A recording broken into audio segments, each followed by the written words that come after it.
Either you're looking for a waifu or just want to kill some time, Stella Fantasy is the hottest ARPG in Web3 right now. That's why I'm going to teach you everything you need to know to get started and to succeed in Stella Fantasy. And you're watching the Crypto Herd, I'm Bruno, and right after you create an account on Stella Fantasy's website, download the game and log in, you're going to come to the main town where you're going to be able to access the multiple NPCs you're going to need to interact with, and also the instance portal where you're going to kill monsters, grind and level up your party. Before we get there, let me just introduce you to my waifu, which is this blonde girl right here. We're going to marry really soon. So to access instances, you're going to need to come to this blue portal right here, which is Go on Adventure, and after you click on it, you're going to have 3 different game modes. Okay, so right here you're going to be able to access the story instances and unlock Stella Fantasy story. This is going to be a nice way to unlock new features as well. So once you get to level 10, you're going to unlock uncommon gear. Then we also have the unique abyss, where we have time limited instances. So the unique abyss is really important for 2 main reasons. The first one is to farm experience potions, and you can do it on the 1 step at a time instance right here. Okay, and every time you complete this instance you get 20 experience potions, which is a lot, and will allow you to like level up one of your characters a few levels at each time. And the second reason why the unique abyss is so important is because here is where you can actually farm character shards. So character shards are what are going to allow you to summon new characters to your party. So if you're a free-to-play player like me, you're going to start with 3 characters. Then you're going to need to add the 4th character by farming shards. The other option is to actually spend real money and buy one from Stella Fantasy's marketplace. Then you also have the Mirage Garden, which is an instance where you have up to 10 floors. So the more floors you clear, the better the rewards you're going to get. So as you can see, I've cleared the 10 levels and I got a bunch of stuff for my characters. So now that you know more about the 3 different game modes in Stella Fantasy, let's actually jump into the combat system, which is what really distinguishes Stella Fantasy from other ARPGs. So for that, let's go to main story and let's try to clear the Hello World in Adelinis. If you bought any character from the Stella Fantasy's marketplace, you should be able to add it to your party on the plus button. But since I'm a cheap ass, I only have 3 characters, so I'm going to have to play with 3 characters. Every time you play in an instance, you're going to have to spend certain materials, okay? So right here you have the required resources to play on this instance, but we're going to get there really soon. So let's start the battle. So right here I start with my main character, where I can use her skills with E and R. Then I can also switch to other characters on the party by using its hotkey. So as you can see, Ruby is on number 1, then if I click on number 2, I'm going to go to Lapis, which is the healer of the party, and if I click on number 3, I'm going to go to Linette, which is the range damage dealer of the party. Even if I'm playing with Linette, I can click on V and give orders to any other character, okay, which is really cool.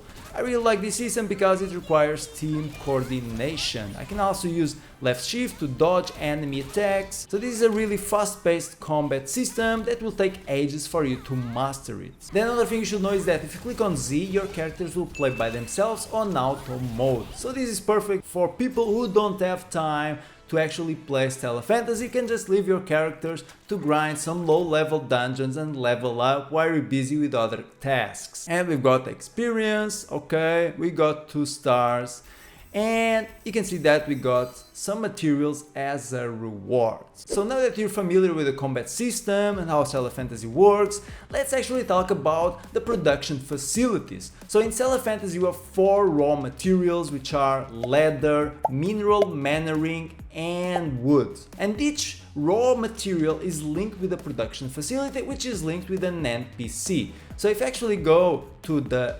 leather, I talk with him, I can actually access the leather production facility. The leather workshop is already producing some leather for me. And guys, remember, these materials are important for you to upgrade your characters and to access certain instances. So every instance has a cost in raw materials. Right here there are 2 things you should know about producing materials. Every time you start producing a material, it will take you 8 hours to complete that cycle. And one thing you can do is you can actually assign characters to each production facility to boost its production rate. Now, how do you know which are the best characters to assign to each station? Well, if you actually press C, you're going to go to the character menu, and if you click on a character, you can come here to passive, and you can see that each character has a production specialization. So here Ruby has a passive buff that increases the character's leather production stat by 5.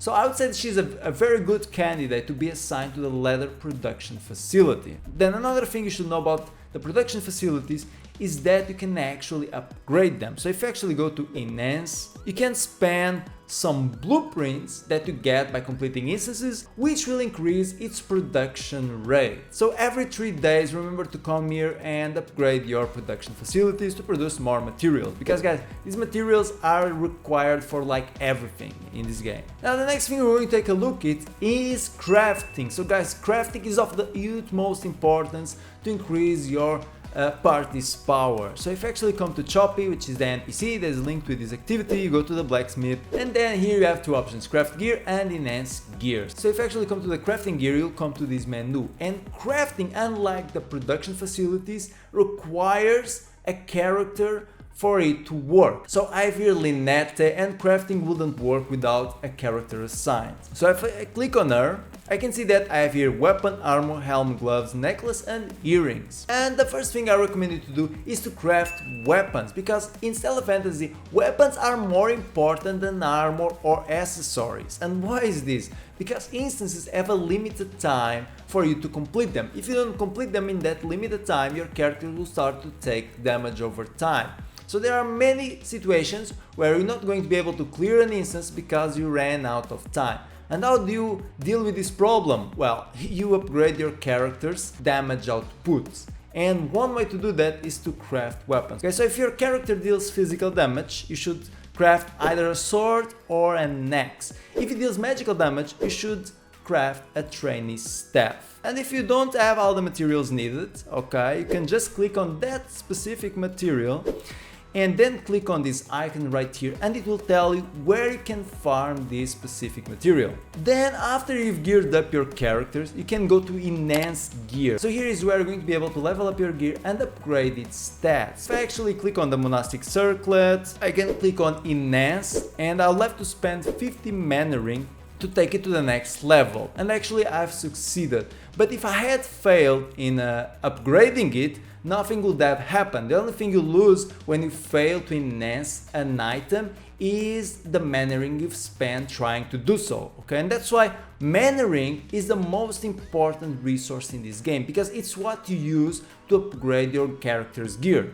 Then after you've crafted your character's gear and enhanced it a bit, you can go to the characters menu, click on a character, click on gear, and right here you can assign gear to your character. Then the next thing you can do to take your party's power to the next level is to summon dolls. So if you actually click on escape, you can see all the menus right here, and one of these menus is the doll menu. So if you actually go to box shop, and if you have some lucky tickets, you're going to be able to summon dolls, okay?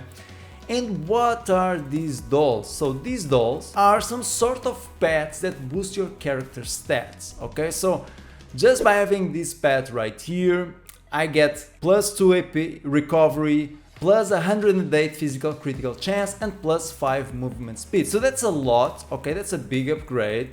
So you should summon dolls as soon as you get some tickets. Okay, another thing you can do with the dolls is to complete collections. You can see here that by every doll collection that you complete, you get higher stats for your whole party. So I got all this stuff simply by completing doll collections. Now, how do you get these lucky tickets? By completing quests and achievements. So if you actually come to this menu right here, you can see that we have daily missions, and then you have the achievements, okay? And every time you complete a certain achievement or daily quest, you're going to get rewards, and some of these rewards are the tickets you need to summon dolls. The daily missions and achievements are really important for you to progress in this game. So I actually recommend you to spend at least 5 minutes every day in Stella Fantasy completing these daily missions. And if you don't have time, actually there's an item. So if you go to your inventory on I, this item which is the essence of memory, and guys, this allows you to clear instances without actually playing on them. So if I actually go to the main story and I go to an instance where I've got 3 stars, I can simply come here, click on sweep, click on use, and this will clear the dungeon without me spending any time on it. And I'm gonna get the rewards, I'm gonna get the experience, just as if I had completed the instance by playing on it. So this is really good for people who don't have time to play it. Another thing is that this will count towards your daily mission. Last but not least, as a new player, your primary focus should be to clear the instance number 9 and number 10 in the storyline, because this will unlock uncommon gear. That uncommon gear will allow you to come to the unique abyss and start farming character shards. And guys, this should be your ultimate goal as a new player, because new characters means that you can fill that 4th slot in your party if you're a free-to-play player like me, and also means that you can assign new characters to the production stations, which will allow you to produce even more materials. So this instance is really difficult and there's no way you can do it without uncommon gear. So guys, now we've covered the basics and you know everything you need to know in order to become a successful Stella Fantasy player. Make sure you subscribe for more Web3 Gaming content and Stella Fantasy content. Thanks for watching and see you in the metaverse!